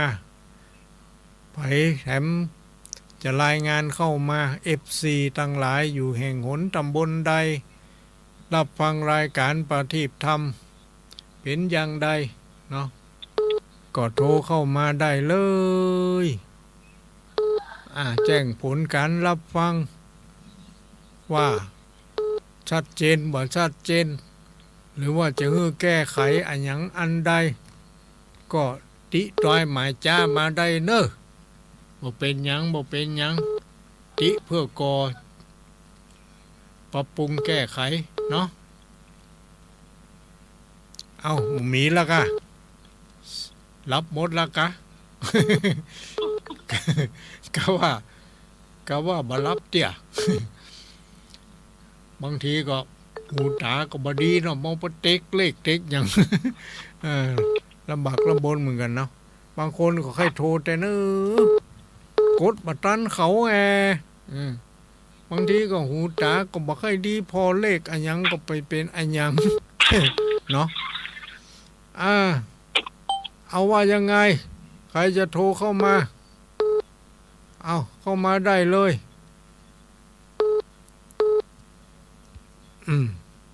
อันนี้บ่วางเท่าไผบ่วางเท่านี่คนอื่นก็เข้ามาบ่ได้ก็ฮะ วางสายไม่ได้กำลัง ถ้าโทรแล้วก็วางสายเห็นเนอะคือคนอื่นจะเข้ามากดออกเหรอ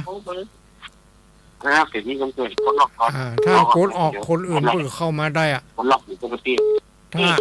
ถ้าเฮาบ่กดออกนะ ไปจ่างยังไง คนอื่นมันเข้ามาบ่ได้อะ ปกติ ว่าได้ โอ้ 0819934074ว่ายังไงเอาเข้ามาละเจริญปอนฮะแม่หยังแม่อ่อนแม่น้อมครับแม่ฮะ แม่พรรอได้ก่อน แม่พร จ้า ร้องวัวแดง จ้า อยู่กับไผ ไปหินไปนี่ ฟังวัดป่าหินแหละ จ้า ชัดเจนดีบ่ จ้าชัดเจนดี ดีละฟังอยู่ตัวไผอยู่คนเดียว เจ้าละลำนะเปิดระวังสายจ้าแล้วก็มูเข้าไปได้อ่ะ แต่ จ้า บ่เป็นหยังโทรได้ก็โทรมา แจ้งผลการรับฟังแก้ง่อมแก้งันไปกะเนาะ นอนฟังนี่นี่ เปิ ดพักเลยครับ นอนฟังนั่งฟังได้ทั้งนั้นอ่ะ ยืนฟัง น้ำมันหนาวหมูก่อนเนี่ยน้ำมันหนาวเปิดพัดลมฟังเนี่ย แก้เครียดแก้เซ็งแก้หยังไปกะฟังเอาม่วนเอาหยังเอาความฮู้พ่องเนาะฟังไว้ใช่ว่าใส่บาแบกแหมมันไม่ใช่นักใจนองหยัง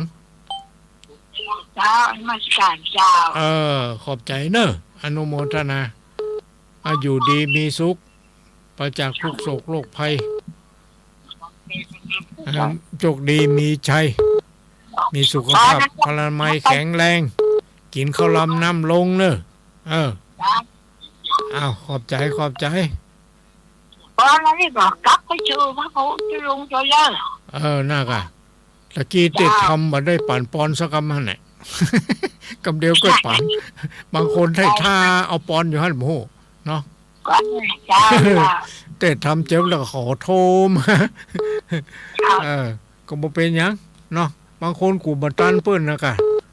กดเถียก่อน ขอบใจอนุโมทนา จ้าธรรมการจ้า เอาสายต่อมามีอยู่ก็เข้ามาได้เลยเข้ามาออกเข้ามาแล้วเจริญปอน กับภาษาเจ้าตุลุงโทรมาจากวันห้องหลวงปู่นี่โยมไม่ใส่ทองนะ โยมแม่สายทองบ้านห้องลำปูนฟังเป็นจะได้ ชัดเจนดีฟังงานลำพูนเรดิโอเจ้า อ๋อฟังลำพุนเรดิโอ ติดแล้วก็รุด3 ครั้งก็จะลง แต่ ติดรุดสายมันนักเนาะ สายมันนักบันทับกันนั่นเลยเนาะเป็น ฟัง ยัง แต่แรกมันนะฟังจะลงนะ แต่ สวดมนต์สดทุกคืนเลยทำมาจากกวัดจุดเจ้า ดีละจะคุ้ม เจ้า ครองป้องกัน สวดทุคืน ให้ เจ้า เขาอยู่ดีมีสุขเนาะ เจ้า อายุมันขวัญยืนเนอะ ใจจุลุงเนอะสาธุเจ้ากับไว้สาเจ้าสาธุเจ้า สาธุนี่ก็อีกหนึ่งสายรายงานเข้ามาแล้วเนาะเอาสายต่อมาเจริญปอน ไว้สาครับลุง ป่อบุญธรรมมาแล้ว ครับผม ฟังกับแม่รัตนากาจะได้ ครับฟังถึง2ครับ ดีละเนาะ ครับ วันนี้ไปไหนยังได้พ่อง วันนี้พักผ่อนครับ พักผ่อนเอาแหงพ่องเนาะ ครับครับ พ่องอันนั้นกะครับผม อยู่ดีมีสุขเนาะ ครับไว้สาครับ ขอบใจอนุโมทนาป่อบุญธรรมสังคำฟั่นนี่มาแล้วเวียงเป้านี่มาอีกหนึ่งสายเจริญปอน ไว้สาครับดูลุงที่ตามและฟังอยู่ตลอดครับเนอะ เจริญปอนป้นานประเสริฐกะ อยากครับอย่างชัดเจนฟังที่เห็นFM ไป 2.5 นำได้เรื่องนี้เตียนออกที่ผู้เพียงครับเนอะ ที่ออกผู้เพียงนี่กะ เอาครับเป็นง่ายสถานีละครับสถานีของคุณโยมดารุณีเนาะ ออกได้รุ่นนี้ครับอย่างชัดเจนนะครับเนาะ ชัดเจนดีแล้ว เข้าใจง่ายครับเนาะ เข้าใจง่ายเนาะดีแล้วเลยครับเนาะอนุโมทนาสาธุเนอปนาเนอ กำลังใจให้ทุกลุงและขอลุงดีมีทุกเด้อพี่น้องคนไทยลูกเป็นหลานรักษาภาพดีเด้อทุกลุงพี่น้องทุกลุงครับสาธุนี่ก็ป้อนอยู่ป้นจังหวัดน่านเนาะมาแล้วเอาสายต่อมาเจริญปอนกราบไหว้สาเจ้าหลวงพ่อเจริญปอน เจ้าจากไหนจากบ้านปีนเจ้าแม่เจนจิลาบ้านปีนเจ้าแม่เจนจิลาบ้านปีนอำเภอดอกคำใต้จังหวัดพะเยาเจ้าพะเยากับพะเยาเยากับเยาอุ้ยบนว่าพะเยาอีรู้ว่าตะกอนพูดว่าเนาะเมืองพะเยาเนี่ยเนาะไปพะเยาก็อินเนี่ยแต่เจ้าหนาวก็หนาวเจ้าที่หลวงพ่อเราก็ผ่อนไปพ่องแล้วบอกพอตอนไหนวันนี้นะพะเยานี่หนาวเจ้าบางที่บางแห่งเนาะทั้งหลวงพ่อตั้งแต่ต้นจนจบฟังทำเลยเนาะดีละเนาะต้องคุณจ้ากันลูกกันเนาะก็ได้หลายเรื่องหลายเล่าเนาะเราได้หลายเรื่องหลายเล่าอยู่มีถึงนิทานอย่างต่างๆฟังแก้เกียดแก้งอมแก้เหงากันไปมีสาระดีเนาะนั่นแหละแล้วแต่ผู้ฟังจะเก็บเอาเนาะตั้งไว้สานะเจ้าหลวงพ่อขอบใจอนุโมทนาขอบพระคุณเป็นอย่างสูงอย่างมากขอบุญรักษาเทวดาคุ้มครองได้อยู่รอดปลอดภัยอยู่ดีมีสุขสาธุนี่ก็หนึ่งสายสายต่อมามาเข้ามาเลยเนาะเจริญปอนไหว้สาหลวงพ่อเจ้าอันนี้ก็เสียงแจ๋วเหมือนกันเนอะแม่เรือนแสนร้อยกันแม่อย่างเนาะแม่สลัดเจ้าแม่สลัดเจซ้อนเจ้าฟังชัดเจนดีเนอะเจ้าชัดเจนดีฝนบ่ตกหนาวก็ โอ้หนาวเนอะฝนมันตกนะหนาวขนาดเดิมเดียวกันหนาวแต่ห ต่างกันสารนะกำเดียวนี้ยังแค้นแม่มันก็หนาวอยาการเนาะ นั่นน่ะกะหนาวก็หิงไฟพ่องแล้วร่างกายมันอบอุ่นดี มันจะบ่ได้มีโรคภัยไข้เจ็บเนาะ เจ้า รัก เจ้า ษาสุขภาพเนื้อตัวของภัยมันอย่าไปปล่อยปละละเลยเนาะ เจ้า ดีละขอบใจอนุโมทนาติดตามรับฟัง ฝุ่นหนาวก็หลวงพ่อเจ้า ก็พอผ่อนคลายไปพ่องละเหมือนเมื่อก่อนนี่หนาวอยู่ บ้านเทนหนาวหนักดึก มันถ้าอย่าไปตะปูนหัวนี่ ย้ายจากนี่ไป ถ้าแล้วนี่เพหนาวอ่ะบัดเดี๋ยวนี้ผ่อนคลายไปแล้ว อยู่สบายอ่ะมันเป็นหยังมันบ่เหมือนมานานมันก็เปลี่ยนแปลงเป็นฤดูอย่างก่อนไปละเนาะ เนาะ เจ้า มันเป็นฤดูของเพิ่นเขาก็ป้องกันเอาเหี้ยใส่ผ้าหนาๆใส่ผ้าหนาๆให้เนื้อร่างกายอบอุ่นดีบ่ให้มันมีโรคภัยอย่างเกิดขึ้นเนาะ เจ้า ดีละรักษาสุขภาพของไผมันเน้อเจ้า ความอบอุ่นดีงาม เจ้า ขอบใจ สาธุเจ้าหลวงพ่อเจ้า ขอบใจอนุโมทนาขอบคุณ เจ้า นี่ก็หนึ่งสายมาแล้วแจ้ห่ม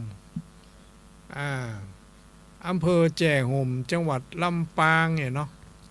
ที่ไกลๆมีออกกะฮะนี่มาแล้วเจริญปอน ภาษาเจ้าตุลุง เจริญปอนจากไหนนี่จ้า บ้านเดือนปะจางละปูนเจ้า บ้านอย่างก็ บ้านเรือนปะจาง บ้านเรือนอำเภอป่าซางจังหวัดลำพูนนี่เนาะ เจ้า แม่หยังชื่อ คำปันเจ้า แม่คำปัน เจ้า ฟังกันนักกันหลายก็ ฟังกันนักเจ้า ฟังกันรักกันหลายอยู่ดอ มันพูกกับปันมันศีลเนาะ มันพูกมันพูกวันพระวันศีลนี่กะไปวัดไปวาเนอะพูกไปได้มาเนาะ นะไปไหว้ ตุลุงเนี่ยกะ ไปไหว้พระเจ้าไปส่งซาเข้าจังหัน7 วันไหนเตื้องมันไม่ใช่ชิบหาย ยิ่งทำยิ่งได้ ยิ่งทำยิ่งได้อย่างนี้มาคืนปันตุลุงไว้เนี่ยกะบางทีก็ปะกันอู้กันเนี่ยเนาะแต่คนนี้ฟังแต่คนนี้ฟังตุลุงก็ตุลุงห้างตามมาเนาะตุลุงห้างตามมาฟังมาได้ยินแต่เสียงมหันหน้ากำเตี้ยนี่อีเนาะหันในเพชรในลายนี่ตุลุงหันในเพชรในลายในปฏิทินนะกะของวัดโดยจอมพ่อเนาะเปิ้นแปลงพอดอกมีหูปอยู่หั่นหมดดีละได้หูได้หันได้ไหวได้สาเป็นบุญเป็นกุศลบุญนั่นเนี่ยจะรักษาเฮาให้อยู่รอดปลอดภัยอยู่ดีสบายไปที่ใดที่ไหนก็อย่างใดก็ดีเฮาน้ำนึกคิดถึงพระพุทธเจ้าพระธรรมพระสงฆ์พุทโธเมนาโถธัมโมเมนาโถสังโฆเมนาโถเนาะขอเอาพระพุทธเจ้าพระธรรมพระสงฆ์เป็นสรณะที่พึ่งที่ระลึก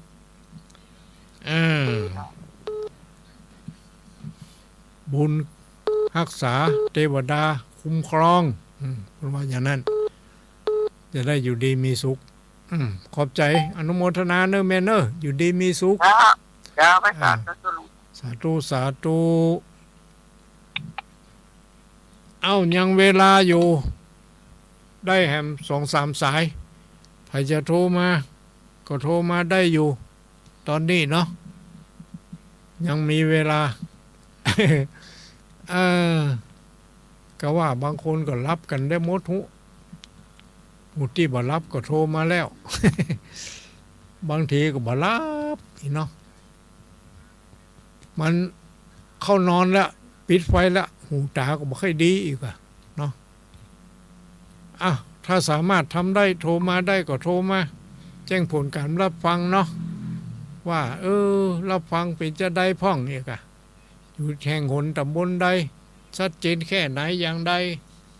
หรือว่าจะมีกรรมติต้อยหมายจะอย่างใดก็ติมาได้นะบอกเป็นหยังเขาก็รับฟังกันไปอาจเจริญปอนใช่สาจ้าตุลุง เจริญปอนจากไผอะ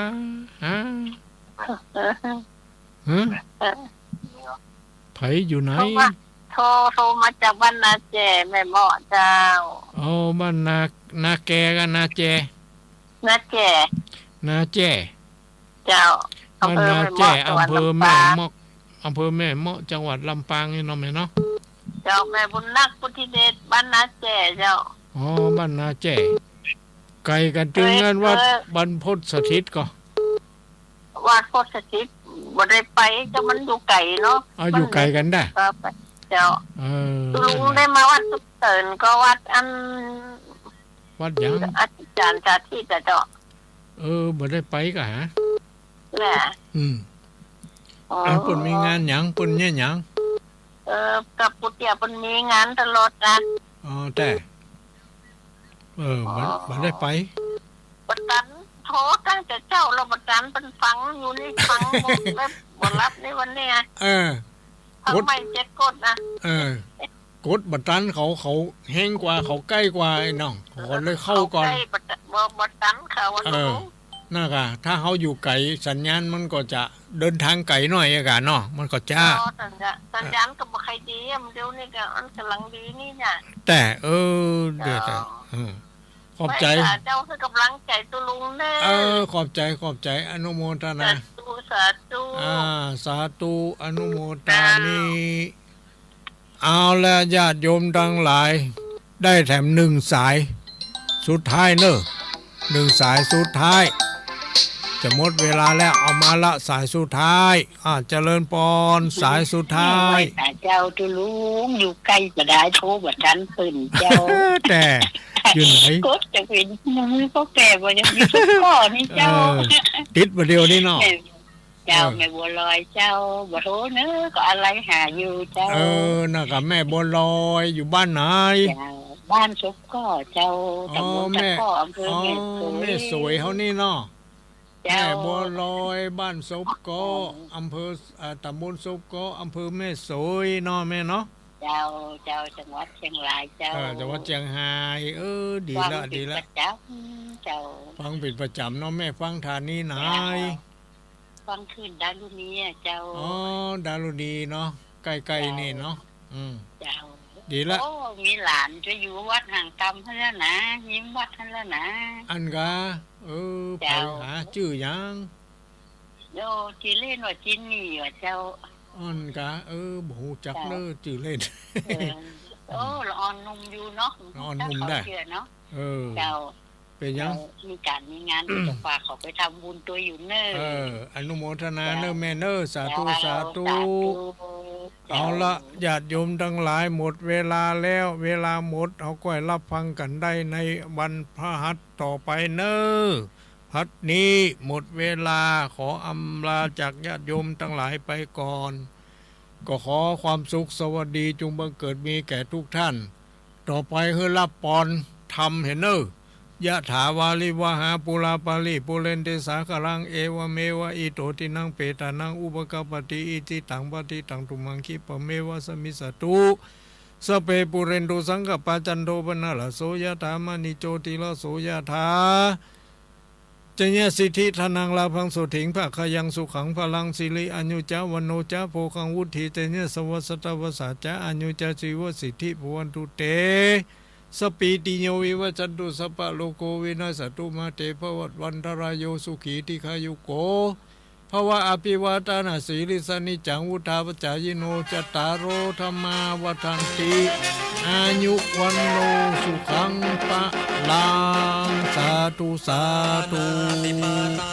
เวระมณีสิกขาปะทังคำพระสอนจนเครียดโลกจนเครียดกินเหล้าจนเครียดกินเหล้าจนเครียดกินเหล้า จนเครียดกินเหล้าเครียดกินเหล้าก็เลยยิ่ง